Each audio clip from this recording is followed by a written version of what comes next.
साथ हमारे साथ इम्पीरियल लाइफ फोरम के जो जॉइंट सेक्रेटरी हैं वो खड़े हैं, उनसे बात करते हैं। अस्सलाम वालेकुम। अस्सलाम वालेकुम। मैं उम्मीदवार बुराई जॉइंट सेक्रेटरी मलक साजिश की।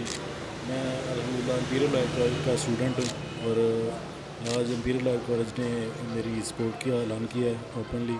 और जितने भी हमारे जितने भी सबका स्टूडेंट हैं और इम्पीरियल लाइफ कॉलेज के चेयरमैन जनाब मलिक हफीज़ साहब हैं, इन्होंने यूनानिमसली मेरा अनाउंसमेंट किया और अल्हम्दुलिल्लाह आज मैं भरपूर मेरी खुशी का इजहार अपने दोस्तों का भी, और मैं बहुत खुश हूँ इस चीज़ के लिए कि मैं इंशाल्लाह इम्पीरियल का जो एक ब्रांड है अल्हम्दुलिल्लाह मैं उनकी तरफ से नॉमिनेट किया गया हूँ एज ए जॉइंट सेक्रेटरी के लिए।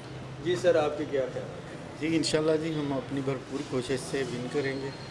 पहले भी ये ट्रेडिशन रही है कि ये लाइव फोरम्स जिन भी स्टूडेंट्स को अपनों को सपोर्ट करता है तो वो जीते हैं। इंशाल्लाह इस दफ़ा भी जीतेंगे। इंशाल्लाह। इंशाल्लाह। जी शुक्रिया। Thank you.